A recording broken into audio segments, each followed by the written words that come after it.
Are you starting? Am I starting? I'm starting. Okay. Just waiting for everyone. All right. Well, you take a week off and you forget how to do everything. I know. Good evening and welcome to tonight's webinar on what are the chances, creative ways to use Classpad.net for probability simulations. I want to welcome everyone that's joining us live, whether you're here on our Zoom or on Facebook. So for the sake of webinar quality, we are going to keep everyone automatically muted and all videos turned off. If you do have a question, please type it in the chat panel and I will either respond back or let Karen, who is our presenter tonight, respond back to the entire group out loud. As I mentioned, my name is Amy Chow. I am Casio's National Training and Product Manager, and I will be helping to moderate tonight. And we have Dr. Karen Greenhouse, who is presenting for us, and I will let her Hello again. herself. I see a lot of familiar names, so it's nice to see you all. Thanks for joining us. This is our last Classpad.net webinar for a while till the fall. So I'm excited that you decided to join us. And we're just gonna hopefully have some fun tonight. I'm hoping that you guys can give me some ideas. I will admit to not being the expert on everything that I'm going to be showing you. So if you guys have ideas, I'm going to hopefully get some of those in the chat panel. I'm using Classpad.net. And so I put the link in there. I'd love for you guys to play along with me and kind of give ideas as we're doing it.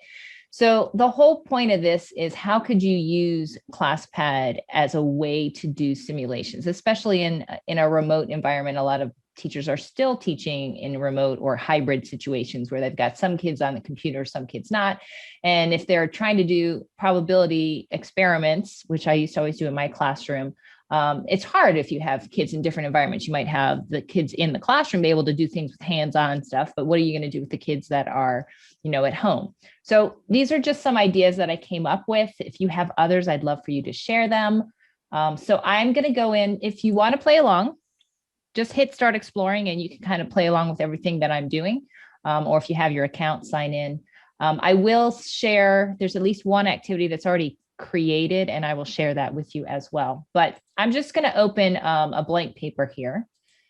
And basically all the simulations that I'm doing rely on the random number functionality. And you guys can't see my screen because I'm not sharing it. So Amy, you're supposed to help me. Sorry.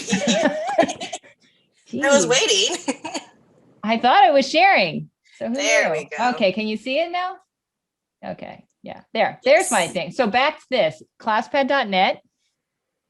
If you want to play along, I sent you the link and hit start exploring so that you now also have a blank paper. So that's basically what's going on right here. So just to kind of show you, especially if you're new to Classpad, you can do pretty much anything you want. And we're going to be spending a lot of time in the calculate sticky because that's where the random number functionality is found. And if you don't know how to do the syntax or anything like that, I'm going to show you where you can find more information, but also show you that as you're in the calculate sticky, it kind of pops up with a nice template. So first, if you go over to the question mark that is at the top of the paper, you will see a user guide and a function list. So I'm just going to go into the function list to show you what that looks like. And the function list basically is a list of all the functionalities that you can do in the calculation thing. So you'll see there's amazing number. And I'm interested in the random number generator. So I just am going to show you this real quick.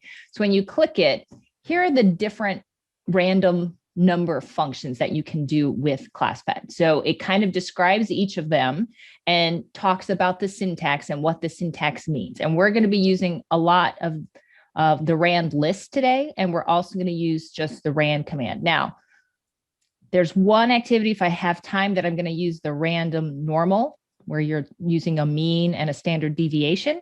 I don't personally, I'm going to admit, here's my default. I don't really know what rand binomial, I think that's what it is. Yes, binomial means. So we're not going into there, but this is where you can find out more information about any functionality, but specifically the ones that I'm going to be using today. So I'm going to go back to this and I'm going to kind of go in what I consider kind of a logical order. So when would you use random numbers or probability? Well, I'm going to get a calculate sticky out. And let's say you just are working with students about what is a random number. You could just type in the command. And so notice I started typing on my keyboard with the R, and it automatically pulls up a drop-down menu of the possible functions that you might be thinking of. So notice here's those 4 that we talked about. So if I just click this one, it fills it in for me. I don't have to type the rest of it. And if I just hit execute or enter on my keyboard, it will give me a random number. Now, this means it's a random number. You'll notice that it's a really scary looking fraction because I'm in an account where I can toggle between decimal and standard. If you're working in the guest account, you're going to just get the decimal solution. So the random number generator, just using the command with nothing in the parentheses, is going to give you a random number between 0 and 1. So if you want to work with that, maybe you're working with students in fractions and understanding the decimal and fraction equivalents, and you're just working with things like that. That's a nice way to do it. Though I will say, if I hit enter again, it'll give me another random number. These are very scary looking fractions. So maybe change your math settings up here to only have, 1 decimal place, and let's see if that changes things. So I'm just going to hit enter again. So once I enter the command, if I just continually hit, it'll just keep giving me random numbers. Nope, it didn't change the complex. It changed the decimal equivalent, but not the fraction. So I wouldn't use this one that much. It kind of depends what you want, but we're going to go to the next level. And so now let's think about you're working with your students, and one of the things I like to do so that it didn't seem like I was always calling on the same students, or to make sure all my students were talking, is I would use random numbers. They'd all be assigned a number based on where they were sitting in the classroom. And I would use random numbers to call on the next person who might need to answer or share their solution, whatever. And so to do that, so that's to get random numbers, you're going to start with the rand command again. And then you can enter 2 numbers. So if you notice, let me kind of go back to the thing. I'm looking at this one right here. So a slightly different command. So this one has nothing in the parentheses. So it's just going to give you a random number between 0 and 1. This one, you're going to enter a minimum value and a maximum value, and it's going to give you a number between those, right? So that's going to basically be your range. So let's say you know that you have 25 students in your classroom. So you might say, I want the numbers between 1 and 25, so that it's going to pick a number that represents one of your students. And so then when you hit execute or enter, it's going to pull up a random number. And if you continue to hit execute on the soft keyboard, it's going to continue to give you random numbers. So this is something, depending on how you use it, if you just want random numbers, or if you are trying to use the random numbers to, we use it a lot when we're out in workshops and we're giving away a raffle. This is what we do to figure out who's won. Everyone's got a number. There's 100 people in the room, 1 to 100. And it randomly will choose that person who wins the raffle. So that's a great use of the random number. I am now going to expand this a little bit into probability. So I'm going to start with a very simple experiment that I'm sure all of you have done, the coin toss, right? So if we're doing a coin toss, and I'm going to pull up a text sticky here. So coin, what are the possible outcomes if I toss a coin? You can do it in the chat, or I'll just answer myself. So heads or tails, right? So we have heads and we have tails. So that's it. So if students are working, this is usually one of the first things that you work with students with probability, because it only has 2 options, right? And so if it's either heads or tails, what's the probability when you flip a coin that you might get a heads? What's the chance that you might get a heads if you flip it once? Well, you could get either heads or tails. So basically you talk about theoretical probability. To get a heads, it's 1/2, right? Oops. I probably should use. I'd like to have my fractions look like fractions. And so that's a nice thing in the text stickies, that if you click this square root of alpha, it creates a math line, and then I can use the actual templates and make my fraction look like a fraction. So tails, the probability is also 1/2, right? And then what happens? So they've theorized that anytime I flip the coin, half and half. So if I flip it 10 times, what would we expect based on this probability to happen? If I flip my coin 10 times, how many times would be head and how many times would be tail? Right. So if each of them has a possibility or probability of happening half the time, we would expect half the time to be heads and half the time to be tails. Well, those of you who've done this with your students know that if they flip it 10 times, that doesn't happen. It's rare that you actually get what you expect. And that has to do with sample size. So this is a nice lead into how important samples and have the more samples that you have, the more you get to the theoretical probability, right? So how could you use Classpad to flip a coin? Because we don't have a visualization of a coin. I don't have a picture of a coin that I can do. And so I'm going to use this random number right here idea. So I'm going to assign heads a number because random numbers have to be numbers. So I'm going to say, if I flip a coin, I'm going to assign a heads to be a 1. And if I flip a coin and it's tails, I'm assigning a tails to represent 0, right? So heads is a 1, tails is a 0. So now I'm going to set up my experiment. So I'm going to define a coin toss. So in Classpad, this button down here on the soft template is := is what you use to define something. And that means it's something you know you're going to use over and over again. So you want to define it once and then you can repeatedly use it. So I'm going to define, and I'm going to actually use the word, I'm going to define the coin to be a random number. And if I just hit 0 between 0 and 1, it's going to give me back a number between 0 and 1, which represents the flip of my coin, right? So if I get a 1, that means I flipped it, got it a heads. If I get a 0, I flipped and got it tails. So I could start off doing this. So now let's just hit enter or execute. And so the first time I get a 0, so that means I get a tails. So here's where you can pull up. The nice thing about Classpad is you have everything where you need it. In fact, I'm going to bring this down a little bit lower and pull up a table because obviously you want students recording their data. That's important. So we are going to record our coin. And so the first time I got that's weird, 0. Why is it not?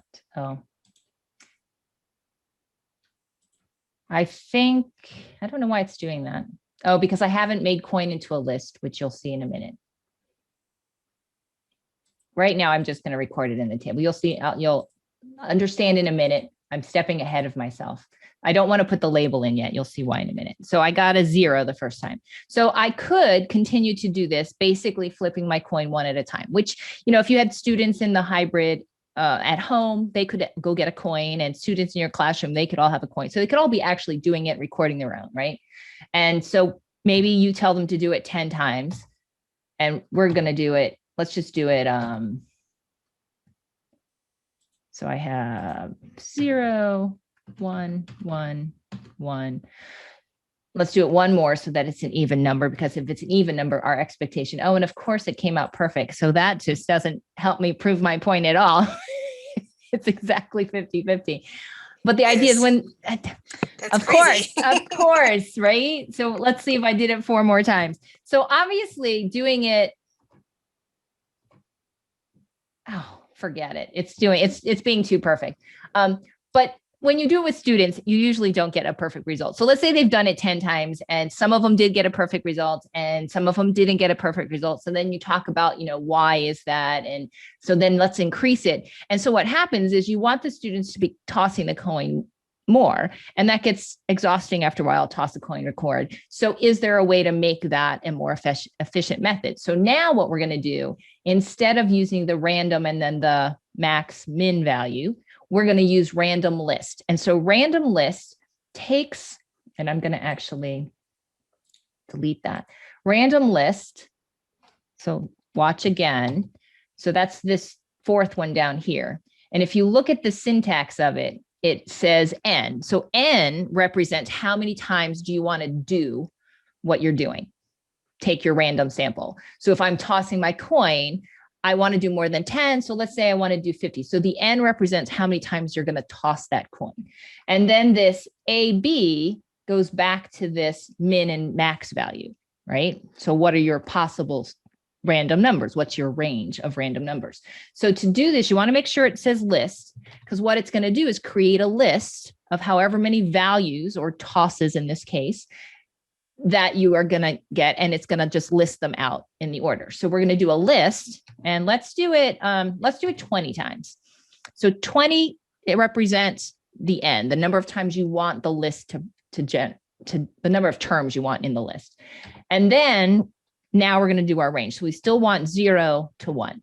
Okay. So the difference is, if you look up here, you're adding in this word list, which means it's going to create a list for you. And then you're giving it the number of items in the list, terms, elements, in this case, coin tosses, and then the start and end value, or the range, the max and min. So now when I hit execute, I'm going to get in my calculate sticky over here, spread it out a little bit. I see my 20 terms and I see their numbers, right? And so now let's look at the data in the table. So here's where, I'm going to go back. Here's where I need to go back and define my coin. I should have done this first. Coin is now a list of 20 numbers between 0 and 1, right? And so now when I put coin up here, it's going to let me do it this time because list and column kind of go together. So when I hit coin and actually enter it, it's going to take all the items in this list and put them in the column. Okay. So that's a nice connection that Classpad has. So here's my 20 coin tosses in my list. And I could count how many ones, how many zeros, but I could also look at it visually, right? Did it come up 50-50? So let's do that. So that's why I put it in the table, because now in the table, I can make a graph of it. So when I click my column, my statistics menu comes up, and we're going to go into graphs. And so of my graph choices, which one do you think would be a good representation of a coin toss? I got these 5 choices here. Which one would you recommend that we try to look at first? We could look at more than one. Anybody in the chat? Yeah, I agree, Tom. I think a histogram, because if it's 2 things, it's a 0 and a 1. And if it's what we expect theoretically, half and half, the bars of my histogram should be the same size, right? If we're doing it, if it's going to match the theoretical. So now here's my graph, and I could change my scale here. So maybe we change our step to be 0.5. I don't know why the default's always 0.2. It's so that they look a little bit nicer next to each other. So it seems to keep coming up with exactly half and half. So I don't know if Classpad is, it wasn't doing that when I was practicing this afternoon. But here's the nice thing. Okay, so we have this all set up. We have our list generation, our coin tosses, we have our table, and we have our histogram. Now all I have to do if I want to add samples is to change just this number. I don't have to do anything else. I don't have to do it over. I just have to change, and everything else will change along with it. So maybe let's see what happens if I change the 20. Change the 20 to a 50. So watch what I'm doing. I'm going to enter the 50, and I have to make sure I hit enter or execute, or it won't change anything. So when I hit execute, now it changed. Notice now here's all my table, and here is now my bar chart again. And so now it looks like I have more tails than I had heads. And unfortunately, I have found that the histogram, when it resets, always goes back to the default setting for whatever reason.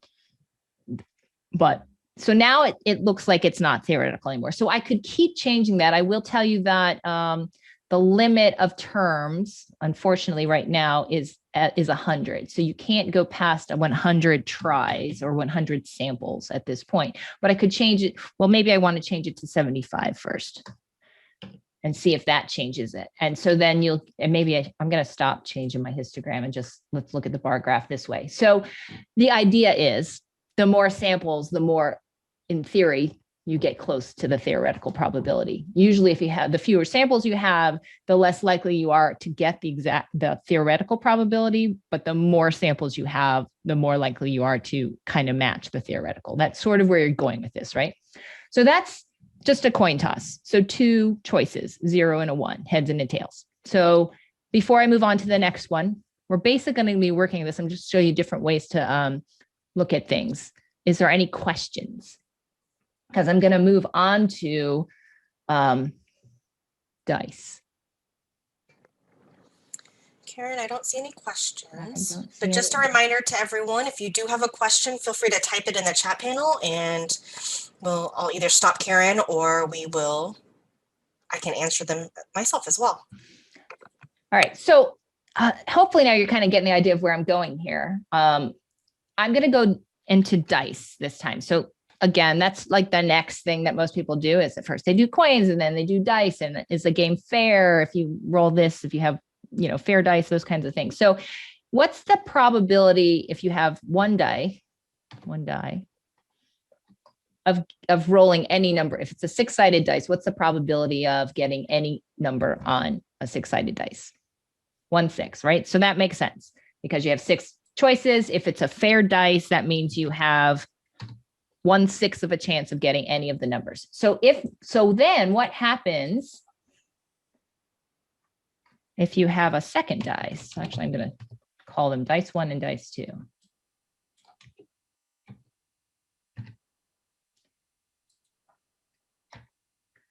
So how many possible combinations are there in if you roll 2 dice? Okay, so I see Michael saying that we have 36 outcomes, and that's basically and thank you, Tom. Oh, and that reminds me that I have to actually pull up my cheat sheet that I was going to do.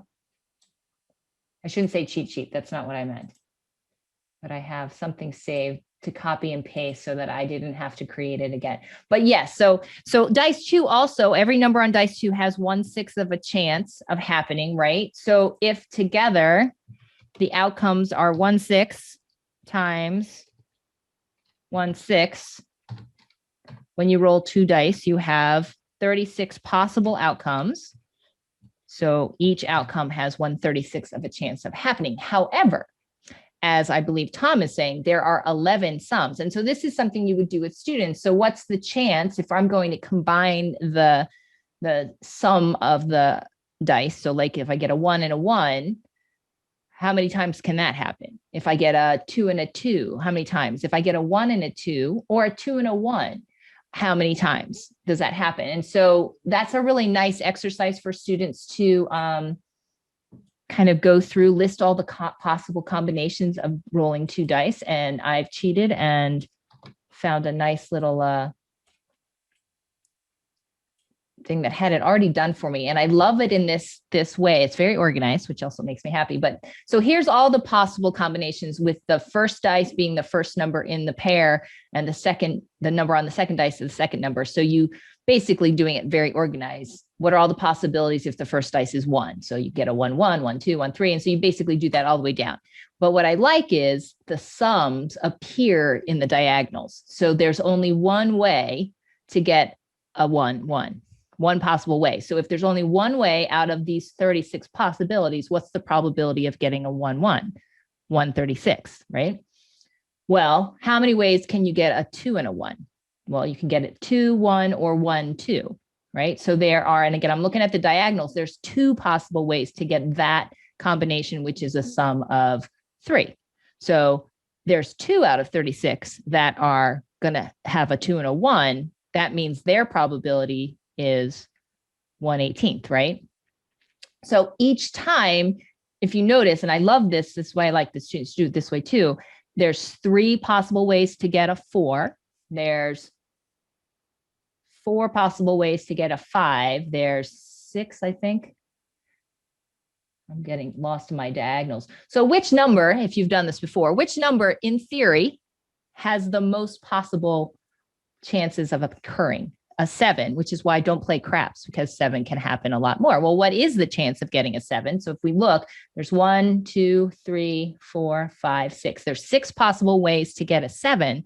So the probability of getting a 7th is 1/6, compared to the probability of getting, I think it was a 6, is only 1/9. So a great comparison of fractions, and what does it mean, and why is 7 the crap out? Well, it's because it's the one that's most likely to occur. So you're most likely to lose when you roll your dice. So we've figured out the sum. So you could have the students, kind of list, what's the probability of getting a 2, sum of 2. It's only 1/36, right? Let's use this. So very, very hard to get a sum of 36. So if you're on the craps table and you put your thing on it too, and it shows up, you tend to win a lot of money. And I'm saying craps because I just learned how to play this. And so it's all based on this, the rolling of 2 die. It's so kind of fun. And so the probability of a 7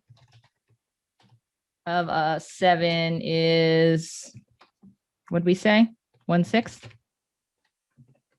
I'd like to use this. So now let's test our theory. So let's set up this probability simulation of rolling 2 die. And again, if you had students in a classroom and at home, they could actually go get some dice and roll it and do that. But after a while, if the whole point is to figure out that they need more samples and you want them to do it 100 times, first of all, that gives you a headache if they're in the classroom with you rolling the dice 100 times. But it also just becomes very cumbersome and time consuming. So let's set up a simulation that will let us do it faster.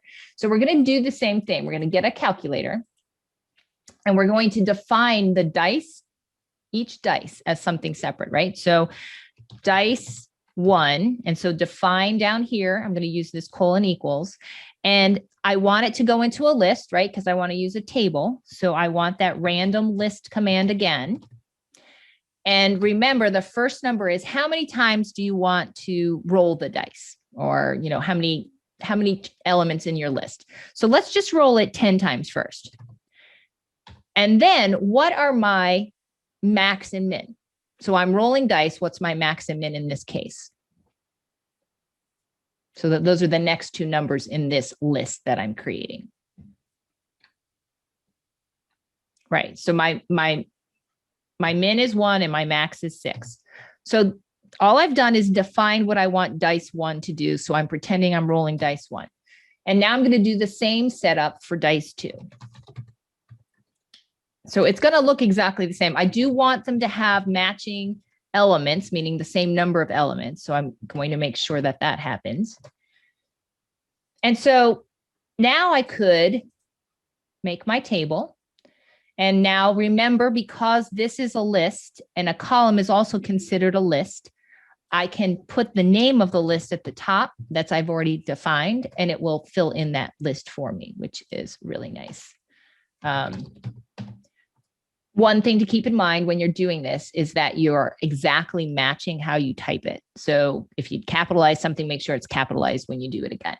So what are we really looking for, though? We'll have each dice, and I could have the students, manually add them, but I'm going to be adding more samples, so that's going to be cumbersome. So maybe I want the Classpad to do the sum automatically. So I'm going to create a third column here. And just, I found this out last night as I was preparing and practicing. I could not get the word sum to work. And the reason is the word sum, I'll show you, is an actual command. And so I can't use a command as a label for a list. I found that out the hard way. Actually, Amy, I had to ask Nathan because I'm like, what am I doing wrong? Yeah, I was like, that is the crazy. one downside to Classpad.net is that if it's considered a command function, so if you look at your function list that Karen represented, so like you can't use like rand. Yeah, I can't. Right. Yeah, so because anything otherwise that is shortcutted as a function, right. You can't use as the name of something. Yeah. So just something to remember. So instead, what's another word for sum that we could use? I'm going to use total. I could use, many, but total works for me. So notice I don't have anything here because I have to define total. So let's define total. And here again, one of my favorite things is we've already got dice 1 and dice 2 defined. So now I can use those words in my calculation instead of all the numbers in the list, which would be silly. I'm just going to type dice 1 plus dice 2 is what the total is made of, right? That's our calculation. So when I hit enter or execute, it's going to create another list that has 10 elements in it, right? Because these each have 10, and then it's going to fill in my column. And so what are we trying to, we're trying to see, did we kind of get the probability? We would expect the 2 and the 12 to not appear very often. And if you notice, they don't even appear at all in my list of 10. So that makes sense. We would expect, say, like the 7 to appear more, but wow, our 7's not even in there. But the 5 kind of appears. So it's sort of not behaving what we want, but maybe that's because we don't have enough samples. But maybe we want to look at the data. So let's look at just the total right now. So which one would you go with? I know which one I'm thinking of going with, but let's just ask which plot here would you go with if you're trying to see your data for the total of sum of 2 dice. Histogram or a box plot. So I'm going to actually show you both because I like kind of both. So the histogram, and we're going to, let's see, where do I want to pull it? I want it to be where I can see everything. I'm on my big, there we go. I can sort of see everything. So my histogram is kind of showing all the missing numbers. So you see how I'm missing numbers. The one that appeared the most is 5, which kind of makes sense because there are several ways to get 5. There's at least 4 ways to get the 5. So that doesn't, seem odd to us. There's no 2s at all. There's no 12s at all. There's also no 6 and no 7, which is a little odd. So maybe we don't have enough samples. So remember, once you've set everything up, you only have to change the number of times that you use it. So let's make it now be, let's do 30. And I want you to notice what happens when I hit execute or enter. I get an error down here. And can anyone tell me why I would be getting an error down there? It's a temporary error. Can you think about why would I get an error where the total has been defined?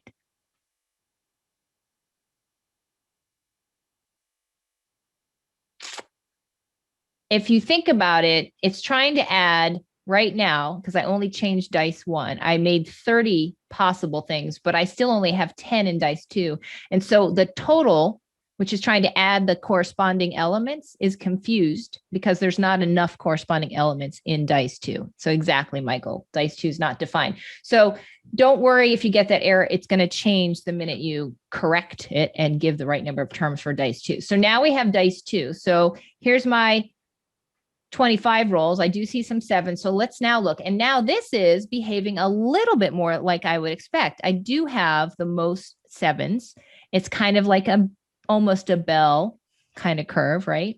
I still have no 2s, which makes sense. I do have at least 2 12s. So I'm getting more like what I would expect. So we could continue to add to this. So let's go up to 75 on both and see if that changes anything.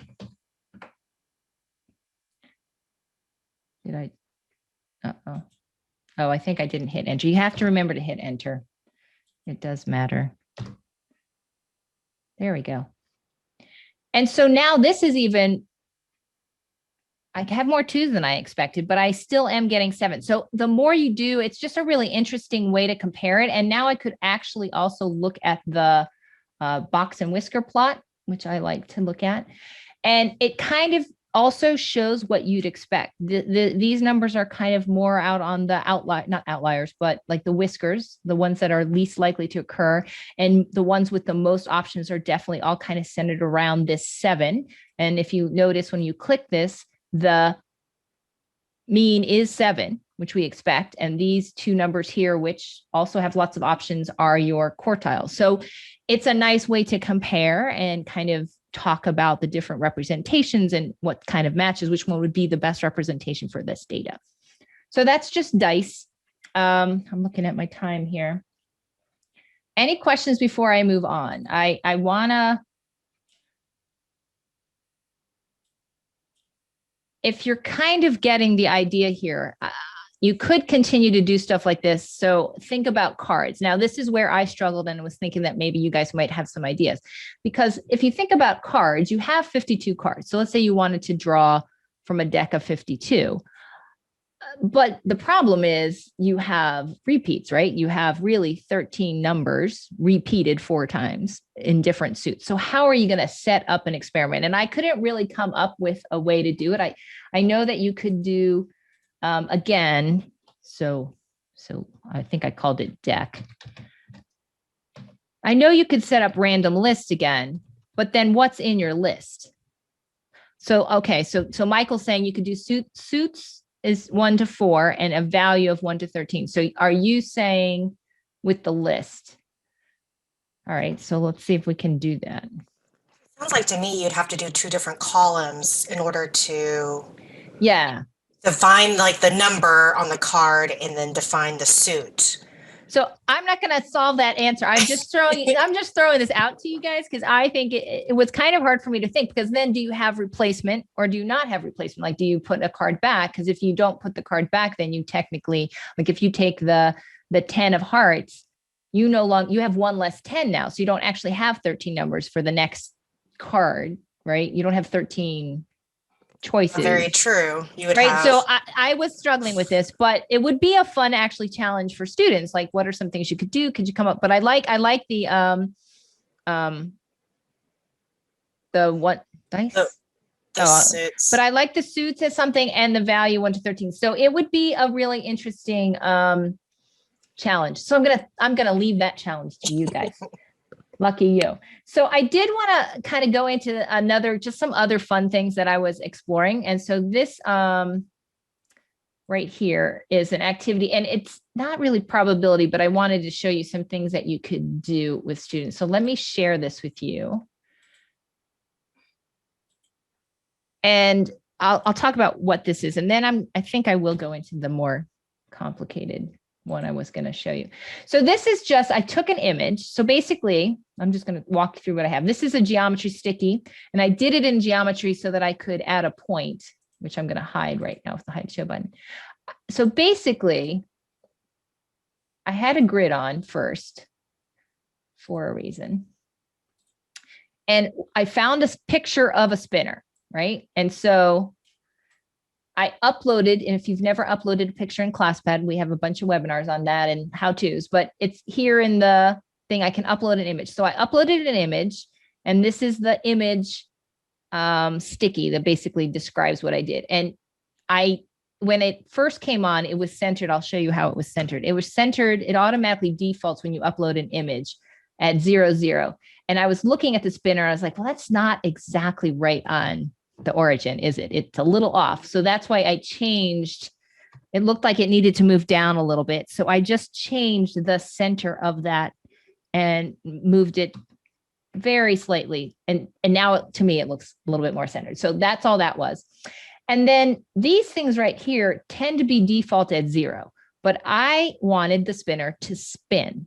And so when you upload a picture or an image, you can change its angle by giving it a specific angle so that it will come in at a specific angle. Or if you give it a variable, it will turn, create a slider and turn. So if you look at my spinner, it turns. And so I thought, oh, well, that's fun. I can have this spinner and now I could do some probability. And so my question to myself was, what kind of questions would I ask with this, spinner that I've now created? So I'm just kind of walking you through my thoughts of this, of just some creative ways to get some tools in there that you could use. So now I have a spinner, and I went back to the settings and I turned off the grid because I didn't like that on. And so one of my thoughts was, let's set it back to 0.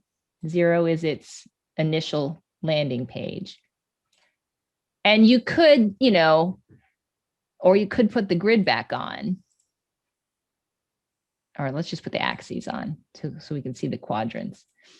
And if I said, okay, so here's the center, what degree would I have to turn it to have the green end up in quadrant 1. You could do things like that, not necessarily probability, but more about angle understanding. But if you wanted to do, what's the chance of it landing on a 2? I'd put a point in here, how far would you have to have it spin to have it land, have the 4 land, have the point land in the orange space. I was trying to come up with ways I could use this spinner.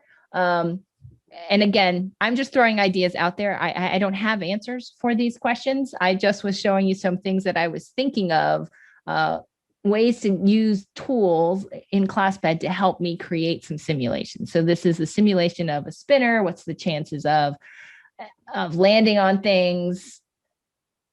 And I was like, well, if they're spinning it, how are they going to, know when to stop spinning? So I was thinking, well, they could count to 10 or have a timer or whatever. So different ways. So if anyone has ideas, I just was coming up with different ways to think about using Classpad to create some simulations. So this is a simulation of a spinner, and how you use it is up to you.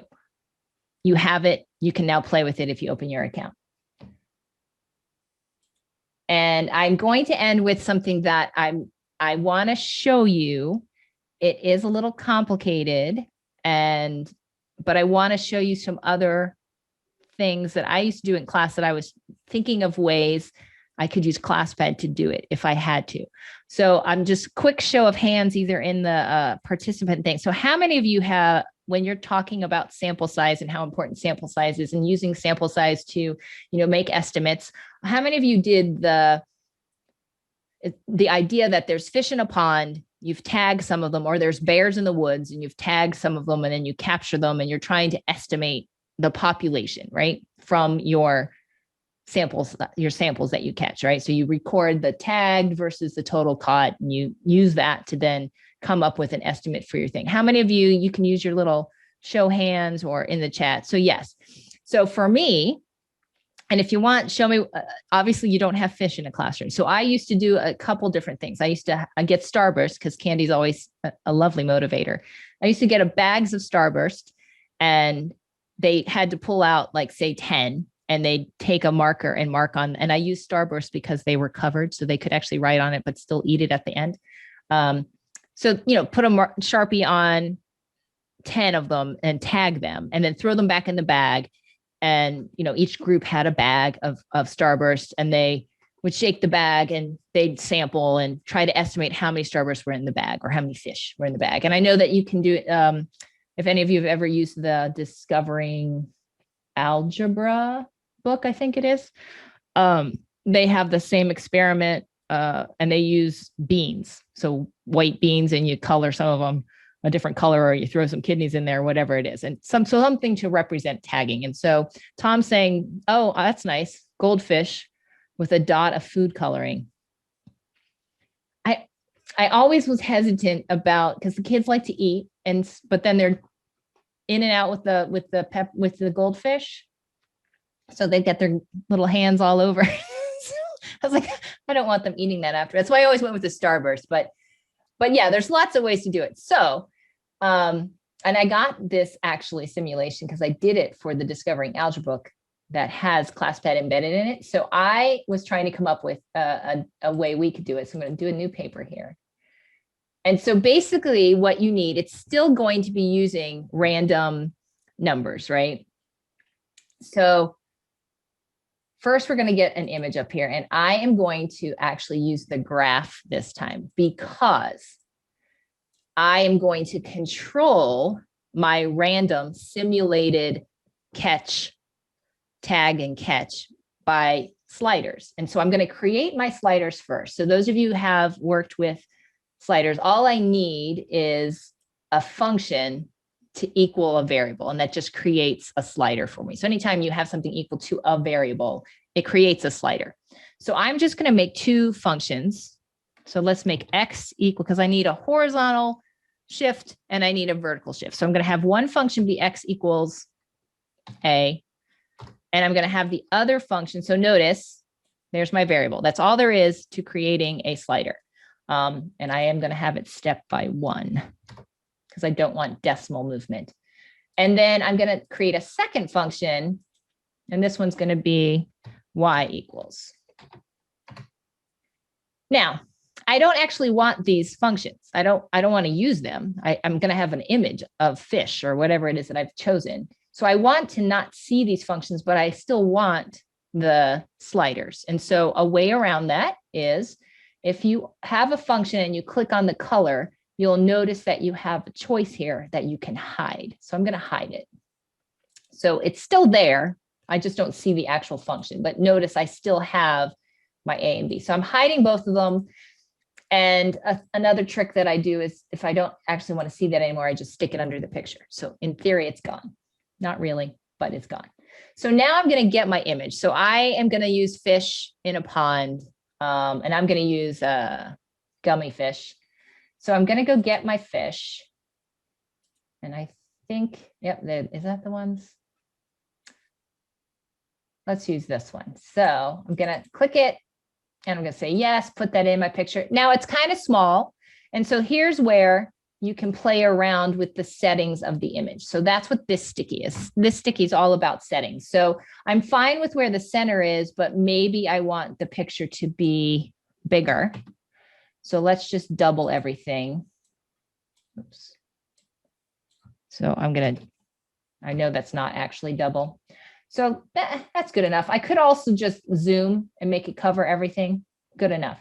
So now I'm going to say, turn off the grid because I don't need to see the grid. And I want the fish to be in the back. Uh-oh, I probably picked the wrong one. I didn't want words, but we're fine. These are my fish swimming around in the pond. And now I need a net that I'm going to catch them with. So I went and tried to find a good net. This was hard, but I'm going to add another picture. So you can layer your pictures to create interesting things. So I'm going to go get my net, which I think is in my downloads. There it is. So here's my net. Now my net's going to come in kind of large, and I don't need my net to be that large. So again, I'm going to play around with the settings of my image. So let's make my net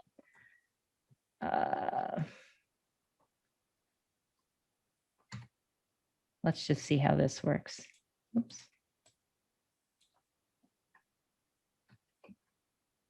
Oh, that's way too small. Was it 5 and 3? Let's see if I do it by half. It doesn't really matter. So what I'm doing, and notice the fish is in the back. I want this net to be in the front. So there's the net. It doesn't really matter. But now I want my slider. So it's my net that's moving. So right, I'm in the pond, my fish are swimming. I want my net to move to simulate that I am picking fish from different areas, right? So to do that, I'm using these sliders to move my net. So if I want the sliders to control the movement of my net, I'm going to change the center and use the sliders instead. So X is going to be represented by my X equals A. So I'm going to make this be A instead. And now A is going to control that movement. And then for Y, I want this to be B. And now this net is going to be controlled by how I move my sliders. So the net, so now I can tell the students, okay, move the net to a different location, take a new sample. So that's what we're simulating in theory. So I'm going to hide this again under my picture. All right, so here's my controls. So now I actually have to set up the simulation because I don't actually have a result of moving my net and grabbing my fish. What I want is my fish. So this is the one where I might need your help. So I know I need to set up a description. So we're going to call it fish. So I want fish to be defined as, and I'm going to tell you right now, I kind of stole this from an activity that I did with DA that I worked very hard with someone else on, some of the R&D folks from Japan to help me with this. So I don't quite know if I'm going to be able to explain it all the way, but I'm basically going to set up, I want fish to come back with results for A and B. So wherever A and B are, not these values up here, I want the results to be random numbers for A, which is going to represent, let's actually define this. A is going to represent tagged fish. When I do my net, A is all the tagged fish in the net. And then B is going to be, and I probably should have used better variables, but B is going to be the total caught, right? So if I catch 10 and 2 are tagged, it's going to be a 2,10 situation, right? So 2 tagged out of 10 caught. That's what I want. So now I have to define this. Remember, we're just setting up a simulation here. So I want random numbers for A and B to be generated.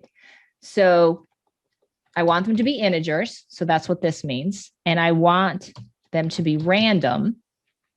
I'm not doing a list. I'm just doing a single value at a time. So what would my possibilities be? So there's 2 ways you can approach this, and I'm going to show you both, and then you can decide. What's my max and min? If A is the first number and it represents the number of possible tagged that come up, what would be my max and min, do you think, that I could put here for my random numbers that show up for A, my caught tag? I have to define how many are tagged, right? So let's say we tagged 10 fish. So what might I put in here? Again, this is just experimenting and trying to set up an experiment. So 0 to B or 0 to 10. Let's try 0 to 10. That's a really good possible. Whoops, not 20. I can't have more than 10 tagged, so that doesn't make any sense. I could have no tagged, right? I could randomly catch and there'll be no tagged fish, right? So there is the A. So now I'm going to put a comma. So now I have to set up an experiment for the B number, and the B is the total caught, right? And that's what we're trying to figure out, is how many fish are in this pond. So I want it to be an integer. That's why I'm putting int in there. I don't want decimal. I don't want half a fish kind of thing. So I would like random again. And this is where, oh, it's not showing up. There's one more random, and this is the one that R&D told me to use, a random normal for your population, for your B, your total caught, because since you don't know the population, you can kind of project. So this is what they said to do. So this is what we did. We could go back and do it this way, but random normal is going to be your mean. So let's think of the bag of a fish or the pond. What do we think the mean number of fish might be? And what do we think the standard deviation might be? And that's the numbers that you put in these 2 things after norm. So that's one way to do it. So we are expecting there's more. It doesn't matter what your numbers are. You can make these up. So just make an estimate or a guesstimate. So I don't know, let's say the mean is 20. Is that too much, you think, with the standard or maybe it should be less? I'm open for suggestions. I'm just showing you how to set up, and you can play around with the numbers later if the numbers don't work the way you want them to. Let's say our standard deviation is 50. All right, and so I close it. All right, all this does, and I'm just going to show you. Let's expand this. All this does is set up fish A, B, and B. This is just a setup. I'm actually going to hide this down here, and we're going to come back to it if we're not happy with our results. I'm going to open a new calculator, which is what the students are going to see. And we're going to put fish A, B in there again. Notice how it got bold. And that's because it's already been defined to be this random number based on the movement of the net, because we're using A and B. And when I hit execute, it's going to give me the first random numbers, the first random set. So it's saying, okay, you just caught 57 fish and 5 of them were tagged. And so we'd have the students record that, 5 and 57. And then we want them to move the net, go to a different area of the thing. This right here has nothing really to do with these numbers down here, except, so I wish there was a way for me to hide this -10 and 10, because all that's really telling you is how far this slider is going to move. It's not connected to the outcome here, the output, right? Because the output is being defined by these random number generators. So watch what happens. If I move A or B, it doesn't matter. It's going to move the net and it's going to change my outcome. So let's move B to the, well, actually, let's move it here. So I moved my net. Oh, there's my next sample. So I only have to move one slider and it doesn't matter which one. This really is just kind of it's a simulation. It's just to help us come up with numbers. And let's see the question. Can you make the sliders have a min of 0? Yes, you can. That is a good question. The problem with that is these sliders are just, let's see what happens if I do it. I think it might, because remember, there's a grid under here, and this really just has to do with where on the coordinate the A is. And so 0 means it's gonna, you're not going to end up going over this way. So if I, let me just put the grid back on for a second so you can see. The sliders really, I really kind of want, if you look at my numbers, I really want it to be -6 and 6, because I don't want it to go off the screen, right? That's really all the sliders are doing in this particular simulation is moving it within the grid. So could you then, Karen, maybe change the defined fish be like T and C instead of A and B? Yes. And so to do so that, then maybe that, let's see. Where, oh, that's here. Yes, I should have. And that makes sense. You should use variables that make sense to the situation. so if you change the variables, okay. And so that did not, oh, I need to also change it in, we hit so many things here. That matters too. That's why I'm getting errors, because it's like, what are you talking about? Oh, you know what? You can't use T. Oh. Maybe M? No, can't use M. Because it's slow. See this? Oh, no, you can use M. Okay. So we'll do marked and caught. So yeah. You can't use T because of the time for all the parametrics, just FYI. Okay, did that work? Okay, that worked.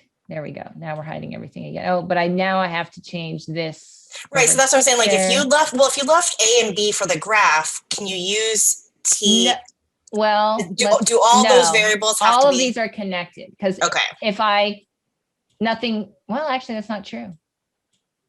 Right, like the fish AB is really just the label, right? Oh, true.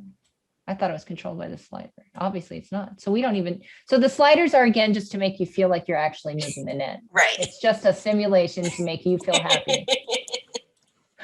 So what really matters is this.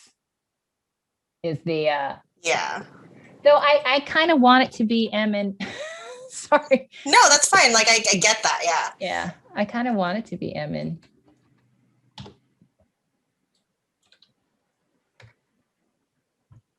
0 and 52. So again, this was just something fun. I was trying to come up with lots of different ways that you could make simulations and stuff like that. So again, I'm not an expert at any of this. This is me just trial and error playing around. But just to give you some ideas of something's fun. And let me share. I'm going to share this. Okay. So for those of you who have not ever seen how to share an activity before, let me go through that again. Let's label this catch and release. So once you have your activity, you have to be in an account. And I want to share this with you so that you guys have it. I'm going to go down to the 3 settings of the share, and I'm going to choose, I think I'll just use URL and apply it. And now it has a URL, and I'm going to copy it and throw that in the chat. And now you guys should be able to open it. And if you have an account, which I recommend, but we'll put this in the email as well. But if you have an account, once you open, let me just show you. When you open it and you're in your account, it opens like this. And all you have to do is go up to this button to the right and duplicate it. And now it's in your account. So you've saved it. You have it. You have the same activity yourself now, and you can play around and explore and experiment as much as you want. And wow, I keep saying I'm going to end early, and I lie every time. Well, there's just so much to share. So I'm done. Thank you so much for listening and playing along. Hopefully you got some ideas and some things that you can do with students. So I really appreciate you guys playing along. We're going to end finally. Sorry, we're even going to overtime. No problem. So thank you, Karen, for sharing that. And so next week, if you're interested in joining us, we are going to take a look at probability simulations, but on our graphing calculators. Both our 9750G3 and our CG50 graphing calculators have a probability simulation add-in icon. So it kind of makes it a little bit easier. So we're going to explore those next Wednesday night. And then we're kind of taking a break as far as towards the end of the school year. We know all the teachers are going into testing, whether it's state testing, ACT, SAT, AP testing, all the different types of testing, and then even your own district tests. So we have one more webinar in May. That we are going to explore Python Live. It's called Python Live, and basically we're going to be exploring Python a little bit, but then also opening it up. So if you're interested in learning more about the Python programming on our graphing calculators, you are welcome to join us. We'll open it up for questions and answers. So if you are interested, there is a whole playlist on our YouTube channel of short Python videos. So, feel free to take a look at some of those before you join us. If not, you're welcome to join us without even doing that. And when we say live, we're doing it a little different. Everyone's going to be able to have their camera on and talk, and it's going to be a little bit more interactive instead of just listening to us. Yeah. So. And then we are going to start a new summer series that we're going to change it up a little bit. We are going to make each of these sessions that we have there 30 minutes instead of an hour, because we know it is summer and we know your time is precious during the summer, and we want you to spend as much time with your family as possible. So we are doing 30-minute sessions. We will still offer you a certificate of attendance if you attend 2 sessions in a row. So as you can see, like June 2nd and 9th is going to be one kind of series, and then June 23rd and 30th are going to be kind of partnered together as far as topics goes. They're basically, it's basically 3 topics. Yeah. And so if you attend the 2 on each topic, so like the first topic is fraction stuff, and then the next one is, I think, function transformations, and then we're doing solving equations. And the idea behind this is we want, again, it's going to be cameras on, you guys can talk. We're going to share like one little lesson or snippet and walk you through some technology, and then open it up to questions and sharing strategies and those types of things. So it's going to be more like lunch talking, kind of like conversations series. And there will also be raffles attached to this, and we're trying to make it fun. Yes, we are doing a giveaway at the end of the whole series. So just, check out, follow us on social media, or check out this link here, casioeducation.com/educators/webinars for all the registration information coming up in the next month or so. And that's about it for us. So thank you guys again for joining us tonight. If you need a certificate of attendance, you can email us at Classpad.net@gmail.com, or send a response to the follow-up email that we will be sending out tomorrow with a link to this recorded webinar. All right, thanks. Sorry we went over, but I appreciate you guys staying. Have a great night. I'll send the links to the activities in the email as well. Yes. So good night. Thank you all. Good night.